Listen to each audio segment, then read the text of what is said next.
Hello everyone, welcome back to Kyra classes. This is my fourth lecture of class 12th biology, chapter 6, molecular basis of inheritance. आज की video का topic है transcription. Video start करने से पहले अगर आपने अभी तक मेरे चैनल को सब्सक्राइब नहीं किया है तो प्लीज सब्सक्राइब करें कायरा क्लासेस को, जिससे आप मेरी कोई भी वीडियो मिस ना कर पाएं. Thank you.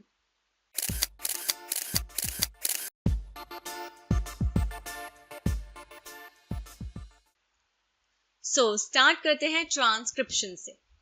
ट्रांसक्रिप्शन वो प्रोसेस है जिसमें जो जेनेटिक इंफॉर्मेशन है वो कॉपी होती है डीएनए के एक स्ट्रैंड से किसमें, आरएनए में.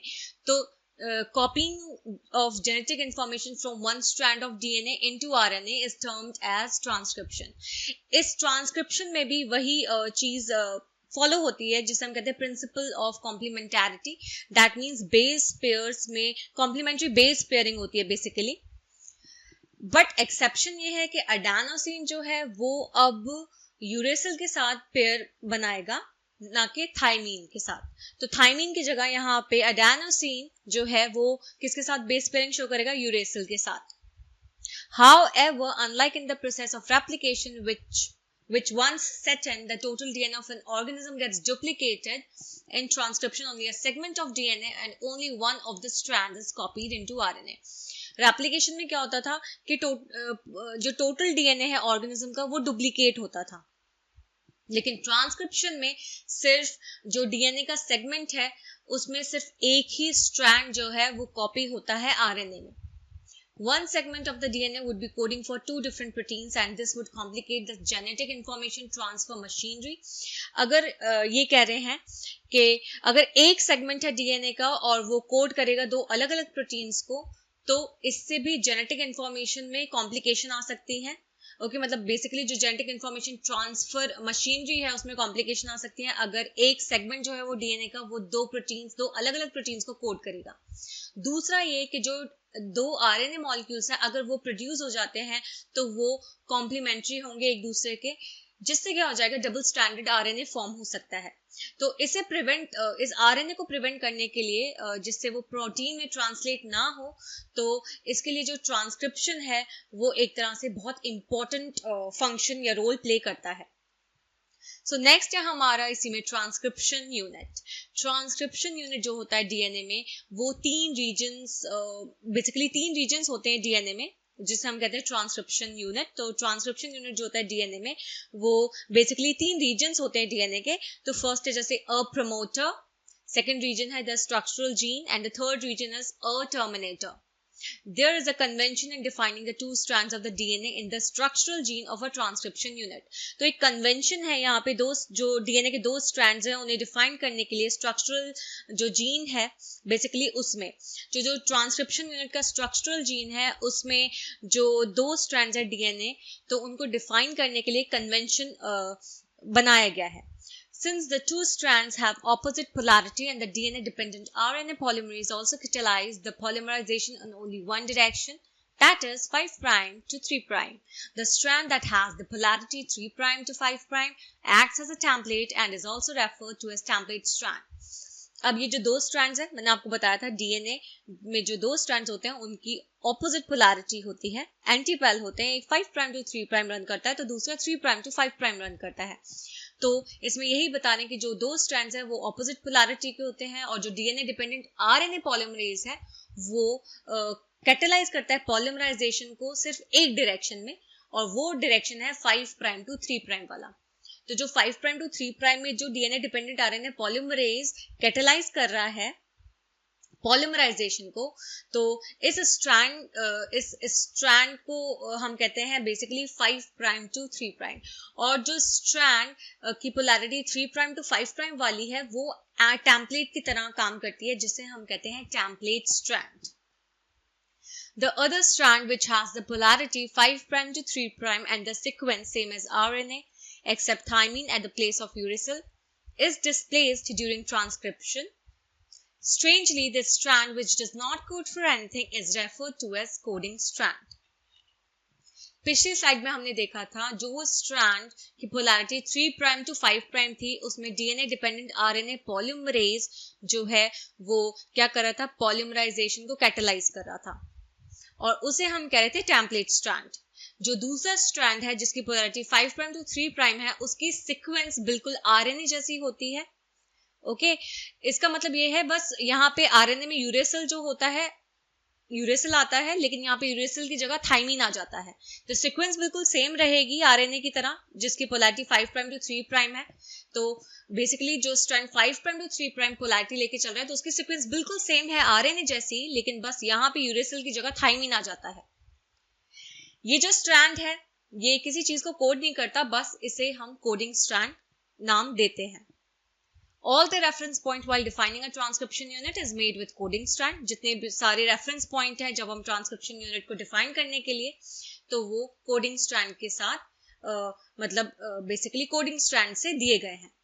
इसे explain करने के लिए एक hypothetical sequence है transcription unit की, वो यहाँ पे दी गई है।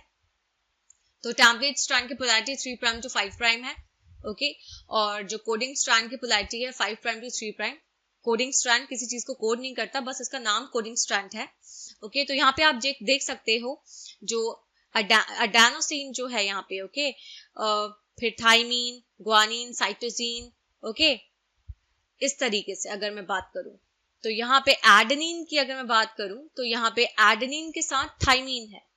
ओके, तो यहाँ पे बेसिकली जो और थाइमीन की जगह यहाँ पे क्या है, एडेनिन। तो यहाँ पे क्या है, यूरेसिल नहीं है, यहाँ पे थाइमीन है, जबकि सीक्वेंस बिल्कुल आरएनए की तरह ही होता है। यहाँ पे स्कीमेटिक स्ट्रक्चर दे रखा है ट्रांसक्रिप्शन यूनिट का, तो यहाँ पे आप देख सकते हैं, ये देखिए 3 प्राइम टू 5 प्राइम इसे हम कहते हैं template strand, 5 prime to 3 prime इसे हम कहते हैं कोडिंग स्ट्रैंड। ओके, ये यहाँ पे प्रमोटर है, ठीक है, डीएनए का एक रीजन जिसे प्रमोटर कह रहे हैं, ये है स्ट्रक्चरल जीन पूरी, और देन यहाँ पे है टर्मिनेटर। यहाँ प्रमोटर जो है वहां से स्टार्ट होता है ट्रांसक्रिप्शन, ये बेसिकली ट्रांसक्रिप्शन स्टार्ट साइट है जहां से ट्रांसक्रिप्शन स्टार्ट होगा। तो ये है एक स्कीमेटिक स्ट्रक्चर ट्रांसक्रिप्शन यूनिट का। The promoter and terminator flank the structural gene in a transcription unit. तो जो promoter है और जो terminator है वो structural gene के sides में present है। promoter जो है वो located है, कहाँ पे located है, 5 prime end पे, मतलब upstream, structural gene के 5 prime end पे present है, upstream है, मतलब ये reference है जो हमने basically reference बनाया गया है coding strand की polarity के respect में। ये डीएनए सीक्वेंस है जो कि क्या प्रोवाइड करता है, आरएनए पॉलीमरेज की बाइंडिंग साइट। तो बेसिकली प्रमोटर बेसिकली वो रीजन है जहां पे आरएनए पॉलीमरेज बाइंड करेगा, and it is the presence of a promoter in a transcription unit that also defines the template and coding strands. तो basically promoter की जो presence है ट्रांसक्रिप्शन यूनिट में वो टेम्पलेट और कोडिंग स्ट्रैंड को भी डिफाइन करता है। तो बेसिकली जब ये पोजीशन चेंज करता है टर्मिनेटर के साथ, तो जो कोडिंग और टेम्पलेट स्ट्रैंड्स हैं उनकी डेफिनेशन जो है वो रिवर्स भी हो सकती है। टर्मिनेटर जो है वो लोकेटेड कहाँ पे लोकेटेड है, 3 प्राइम एंड पे, मतलब डाउनस्ट्रीम है कोडिंग स्ट्रैंड के, और बेसिकली डिफाइन करता है ट्रांसक्रिप्शन के प्रोसेस का एंड होना, मतलब बेसिकली ये बताता है कि ट्रांसक्रिप्शन अब खत्म हो गया है, तो ये एंड बताता है ट्रांसक्रिप्शन का, terminator. There are additional regulatory sequences that may be present further upstream or downstream to the promoter. और भी बहुत ज़्यादा regulatory sequences present होते हैं जो कि upstream और downstream होते हैं promoter के। Next है हमारा transcription unit and the gene. A gene is defined as the functional unit of inheritance. जैसे सबको पता है कि जीन जो है एक तरह से functional unit है inheritance का। Though there is no ambiguity that the genes are located on the DNA. एक surety नहीं है कि genes जो है वो DNA के ऊपर located होते हैं। It is difficult to literally define a gene in terms of DNA sequence. तो बहुत मुश्किल हो जाता है कि हम जीन को define करें DNA sequence के terms में। तो जो DNA sequence coding है tRNA और RNA molecule की, वो भी जीन को define करती है। However, by defining a cistron as a segment of DNA coding for a polypeptide, the structural gene in a transcription unit could be said as monocistronic, mostly in eukaryotes, or polycistronic, mostly in bacteria or prokaryotes. In eukaryotes, the monocistronic structural genes have interrupted coding sequences. The genes in eukaryotes are split. तो अगर एक cistron को define करना है तो by defining a cistron as segment of DNA, एक तरह से सेगमेंट ऑफ डीएनए है सिस्ट्रॉन, जो कि कोड करता है पॉलीपेप्टाइड को, जो स्ट्रक्चरल जीन है ट्रांसक्रिप्शन यूनिट को, उसे हम मोनोसिस्ट्रॉनिक भी कह सकते हैं। ओके, तो सिस्ट्रॉन बेसिकली वो सेगमेंट है डीएनए का जो कोड कर रहा है एक पॉलीपेप्टाइड। तो जो स्ट्रक्चरल जीन है ट्रांसक्रिप्शन यूनिट में वो मोनोसिस्ट्रॉनिक भी हो सकती है, जो ज्यादातर यूकैरियोट्स में देखा जाता है, या फिर पॉलीसिस्ट्रॉनिक भी हो सकता है, जो कि बैक्टीरिया या प्रोकैरियोट्स में देखा जाता है। तो स्ट्रक्चरल जीन जो है वो मोनोसिस्ट्रॉनिक भी हो सकती है और पॉलीसिस्ट्रॉनिक भी हो सकती है।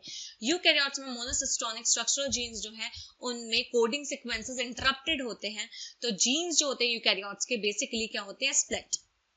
द कोडिंग सीक्वेंसेस और express sequences are defined as exons. तो जो कोडिंग सीक्वेंसेस हैं या जो सीक्वेंसेस एक्सप्रेस कर रही हैं, जो बेसिकली अगर मैं बात करूं कि वो कोड कर रही हैं, ओके, पॉलीपेप्टाइड बनाएंगी, ओके, या फिर जो एक तरह से मैं कह सकती हूँ कि जो आरएनए फॉर्म करेगी, डीएनए से तो आरएनए बनेगा, आरएनए से देन प्रोटीन बनेगा। तो जो कोडिंग सीक्वेंसेस है, जो एक्सप्रेस सीक्वेंसेस हैं, उन्हें हम कहते हैं एक्सॉन्स। एक्सॉन्स उन्हें उन सीक्वेंस को कहा जाता है जो कि एक मैच्योर या प्रोसेस्ड आरएनए में देखी जाती हैं। The exons are interrupted by introns. अब जो एक्सॉन्स है, जो कोडिंग सीक्वेंसेस हैं, वो किन से इंटरप्टेड होती है, इंट्रॉन से। इंट्रॉन्स या इंटरवेनिंग सीक्वेंसेस जो है वो मैच्योर या प्रोसेस्ड आरएनए में नहीं देखने को मिलती है। मतलब एमआरएनए जो है उसमें कोई इंट्रॉन प्रेजेंट नहीं होता है, कोई इंटरवेनिंग सीक्वेंसेस नहीं होती हैं। The split gene arrangement further complicates the definition of a gene in terms of a DNA segment. अब ये जो split gene arrangement है वो complication बनाता है एक gene को define करने के लिए DNA segment की terms में। Inheritance of a character is also affected by promoter and regulatory sequences of a structural genes. तो एक character का इनहेरिटेंस, या मैं सिंपल कह सकती हूँ वो कैरेक्टर अगर एक जनरेशन से दूसरी जनरेशन में पास हो रहा है तो वो भी इफेक्टेड हो जाएगा प्रमोटर और रेगुलेटरी सीक्वेंसेस जो होती हैं स्ट्रक्चरल जीन की, उनसे। Hence, sometimes the regulatory sequences are loosely defined as regulatory genes, even though these sequences do not code for any RNA or protein. कभी कभी ये जो regulatory sequences होती हैं ये इतनी loosely defined होती हैं regulatory genes के तौर पे कि ये जो sequences हैं ये ना तो किसी RNA को कोड करती हैं और ना ही प्रोटीन को। नेक्स्ट टॉपिक है हमारा types of RNA and the process of transcription. Bacteria में 3 मेजर टाइप्स होते हैं आरएनए के। पहला है एमआरएनए जिसे हम कहते हैं मैसेंजर आरएनए, टीआरएनए जिसे हम कहते हैं ट्रांसफर आरएनए, और तीसरा है राइबोसोमल आरएनए जिसे हम कहते हैं आरआरएनए। ये सारे के सारे जो 3 आरएनएज हैं ये एक सेल में प्रोटीन को सिंथेसाइज कराने में, फॉर्म करने में काम आते हैं। एमआरएनए जो है वो टेम्पलेट प्रोवाइड करता है, टीआरएनए जो है वो अमीनो एसिड्स लेकर आता है और जेनेटिक कोड को रीड करता है, और जो आरआरएनए है वो बेसिकली स्ट्रक्चरल और कैटालिटिक रोल प्ले करता है ट्रांसलेशन के दौरान, मतलब प्रोटीन फॉर्मेशन के दौरान ये एक स्ट्रक्चरल और कैटालिटिक रोल प्ले करता है।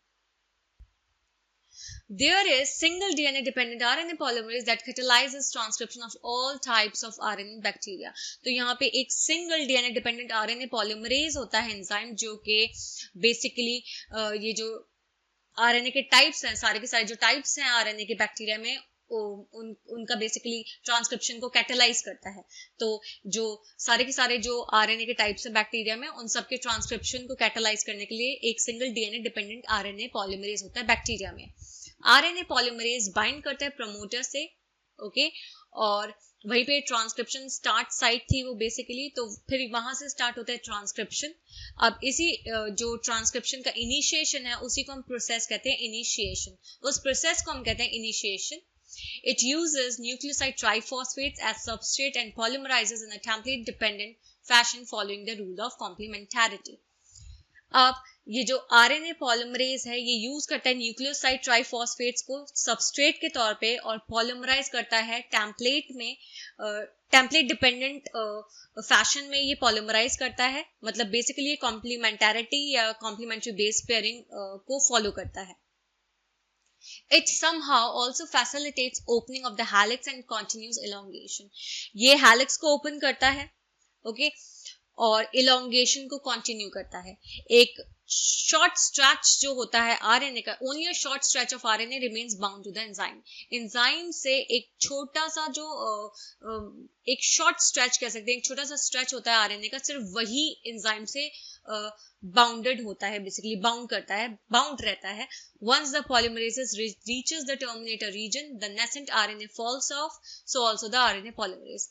एक बार जब ये polymerases जो है terminator region तक पहुंचते हैं, तो जो nascent RNA है वो हट जाता है और उसके साथ जो RNA polymerase है वो भी हट जाता है।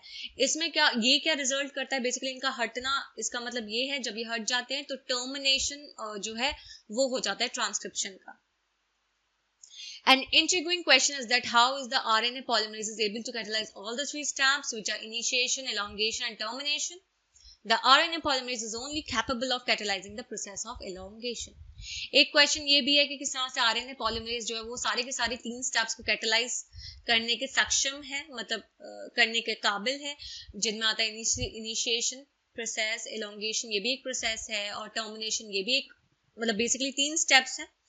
तो ये तीनों स्टेप्स को कैटलाइज कर रहा है एक सिर्फ आरएनए पॉलीमरेज, और आरएनए पॉलीमरेज जो है वो सिर्फ केपेबल होता है एलोंगेशन प्रोसेस को कैटलाइज कराने में। It associates transiently with initiation factor sigma and termination factor rho to initiate and terminate the transcription respectively. Association with these factors alter the specificity of the RNA polymerase to either initiate or terminate. तो ये जो RNA polymerase है उसमें initiation factor होता है, okay, और कौन सा फैक्टर, इनिशिएशन फैक्टर मतलब सिग्मा, ओके, और टर्मिनेशन फैक्टर भी बेसिकली ये चेंज होता रहता है। तो इनिशिएशन फैक्टर अगर है तो बेसिकली वो इनिशिएट कर रहा है ट्रांसक्रिप्शन को, और टर्मिनेशन फैक्टर भी होता है जो कि बेसिकली ट्रांसक्रिप्शन को टर्मिनेट कराने में काम आता है। ये ट्रांजिएंट है, मतलब चेंज करता रहता है। Association with these factors, in factors के साथ जो एसोसिएशन है वो एक तरह से आरएनए पॉलीमरेज की स्पेसिफिसिटी को चेंज करता है। इसका मतलब ये है या तो वो इनिशिएट करेगा ट्रांसक्रिप्शन को या टर्मिनेट करेगा ट्रांसक्रिप्शन को। तो सिंपल सी बात है, जो आरएनए पॉलीमरेज है उसमें सिग्मा भी है, ओके, उसमें टर्मिनेशन बेसिकली रो प्रेजेंट है, इनिशिएशन फैक्टर भी प्रेजेंट है, टर्मिनेशन फैक्टर भी प्रेजेंट है। अब कब उसे प्रमोटर साइड पे बाइंड करना है, तो यहाँ पे ट्रांसक्रिप्शन शुरू कराना है, तो इनिशिएशन फैक्टर जो है वो काम करेगा, ओके। जब वो लास्ट में पहुंचता है टर्मिनेटर रीजन पे, तो यहाँ पे टर्मिनेशन फैक्टर काम करता है कि अब यहाँ पे ट्रांसक्रिप्शन जो है वो टर्मिनेट हो जाए या एंड हो जाए। तो यहाँ पे आप देख सकते हो process of transcription in bacteria, process of transcription in bacteria. तो ये है सबसे पहले इनिशिएशन स्टेप है। यहाँ पे आप देख सकते हो प्रोमोटर रीजन दिखा रखा है, इन्होंने आरएनए पॉलीमरेज ने बाइंड किया प्रोमोटर रीजन से, तो सिग्मा फैक्टर यहाँ पे काम करेगा, ओके। देन यहाँ पे नेक्स्ट है इलोंगेशन। यहाँ पे एक तरह से देखिए दोनों स्ट्रैंड्स का जो हेलिक्स है वो ओपन कर गया है इलोंगेशन के दौरान। फिर टर्मिनेशन में जो है वो जो आपका ये जो रो फैक्टर है जो टर्मिनेट करेगा यहाँ पे, तो ये एक तरह से टर्मिनेटर रीजन पे कौन सा रो फैक्टर जो है वो टर्मिनेशन प्रोसेस को बेसिकली टर्मिनेशन प्रोसेस में इन्वॉल्व है। In bacteria, since the mRNA does not require any processing to become active, and also since transcription and translation takes place in the same compartment, there is no separation of cytosol and nucleus in bacteria. Many times the translation can begin much before the mRNA is fully transcribed. Bacteria में जो mRNA है वो उसे किसी processing की जरूरत नहीं होती है एक्टिव होने के लिए, क्योंकि जो ट्रांसक्रिप्शन और ट्रांसलेशन है वो एक ही कंपार्टमेंट में होते हैं, क्योंकि साइटोसोल और न्यूक्लियस जो होता है बैक्टीरिया में उसमें कोई सेपरेशन नहीं होता है। तो बहुत बार क्या होता है, ट्रांसलेशन जो है वो पहले शुरू हो जाता है mRNA के फुली ट्रांसक्राइब होने से पहले ट्रांसलेशन शुरू हो जाता है। Consequently, the transcription and translation can be coupled in bacteria. तो इसकी वजह से जो ट्रांसक्रिप्शन और ट्रांसलेशन है वो बैक्टीरिया में कपल्ड होते हैं। In eukaryotes there are 2 additional complexities, जबकि यूकैरियोट्स में 2 additional complexities देखी गई हैं कि इनमें कम से कम 3 RNA polymerase प्रेजेंट होते हैं न्यूक्लियस में, ठीक है, in addition to the RNA polymerase found in the organelles. There is a clear cut division of labor. एक तरह से एक clear cut है मतलब एक clear cut division है लेबर का, काम बटे हुए हैं। आरएनए पॉलीमरेज 1 ट्रांसक्राइब करता है राइबोसोमल आरएनएस को 28S, 18S एंड 5.8S, जबकि आरएनए पॉलीमरेज 3 वो रिस्पॉन्सिबल है टीआरएनए 5 राइबोसोमल मतलब बेसिकली 5S राइबोसोमल आरएनए और स्मॉल न्यूक्लियर आरएनए को ट्रांसक्राइब करने के लिए। आरएनए पॉलीमरेज 3 रिस्पॉन्सिबल है इनके ट्रांसक्रिप्शन के लिए, टीआरएनए 5S राइबोसोमल आरएनए और स्मॉल न्यूक्लियर आरएनए के लिए। तो इनके ट्रांसक्रिप्शन के लिए आरएनए पॉलीमरेज 3 रिस्पॉन्सिबल है। आरएनए पॉलीमरेज 2 जो है वो एमआरएनए के प्रिकर्सर को मतलब बेसिकली आरएनए एमआरएनए के प्रिकर्सर को ट्रांसक्राइब करता है, और जो हेट्रोजीनियस न्यूक्लियर आरएनए जैसे एचएनआरएनए शॉर्ट फॉर्म है उनको ट्रांसक्राइब करता है आरएनए पॉलीमरेज 2। प्रिकर्सर मतलब जिससे एमआरएनए फॉर्म हो रहा है, तो उसको ट्रांसक्राइब कर रहा है आरएनए पॉलीमरेज 2, और जो एचएनआरएनए हेट्रोजीनियस न्यूक्लियर आरएनए है उनको ट्रांसक्राइब कर रहा है RNA polymerase. The second complexity is that the primary transcripts contain both the exons and the introns and are non-functional.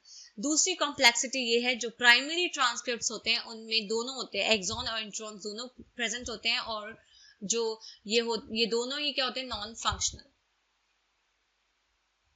तो बेसिकली प्राइमरी ट्रांसक्रिप्ट जिसमें एक्सॉन्स और इंट्रॉन्स दोनों प्रेजेंट है और वो क्या होते हैं, basically non functional. Hence it is subjected to a process called splicing. तो वो सब स्प्लाइसिंग प्रोसेस में जाते हैं जहाँ पे इंट्रॉन्स को रिमूव किया जाता है और एक्सॉन्स को जोड़ा जाता है एक डेफिनाइट ऑर्डर में। हेट्रोजीनियस आरएनए जो है वो दो एडिशनल प्रोसेसिंग में जाता है जिन्हें हम कहते हैं कैपिंग और टेलिंग। कैपिंग में एक अनयूजुअल न्यूक्लियोटाइड जिसे हम कहते हैं मिथाइल गुआनोसिन ट्राइफॉस्फेट, उसको ऐड किया जाता है 5 prime end of heterogeneous RNA. Telling में एडेनाइलेट रेसिड्यूज 200 to 300 उन्हें ऐड किया जाता है 3 प्राइम एंड एक टेम्पलेट डिपेंडेंट मैनर में। तो टेलिंग में एडेनाइलेट रेसिड्यूज जो होते हैं उन्हें 3 प्राइम एंड पे ऐड किया जाता है एक टेम्पलेट इंडिपेंडेंट मैनर में, और it is the fully processed hnRNA. ये एक फुल्ली प्रोसेस्ड होता है हेट्रोजीनियस आरएनए जिसे अब हम कहेंगे एमआरएनए, मैसेंजर आरएनए, जिसे अब न्यूक्लियस से बाहर ट्रांसपोर्ट होना पड़ता है ट्रांसलेशन के लिए। तो सिंपल सी अगर मैं बात करूं जो ट्रांसक्रिप्शन है, तो ट्रांसक्रिप्शन से क्या हो रहा है, डीएनए से आरएनए फॉर्म हो रहा है, ओके। और अगर मैं ट्रांसलेशन की बात करूं तो यहाँ ट्रांसलेशन में आरएनए से प्रोटीन फॉर्म हो रहा है। तो जो ट्रांसक्रिप्शन प्रोसेस है वो न्यूक्लियस में होता है, जबकि ट्रांसलेशन होने के लिए क्या होता है, उस मैसेंजर आरएनए को न्यूक्लियस से बाहर आना पड़ता है साइटोप्लाज्म में, जिससे क्या हो सके, प्रोटीन सिंथेसाइज हो सके या फिर सिंपल ट्रांसलेशन प्रोसेस हो सके। So this is all for today's video. I hope आपको वीडियो पसंद आया हो। नेक्स्ट वीडियो में हम पढ़ेंगे genetic code. Thank you for watching and please subscribe my channel for more videos. Thank you.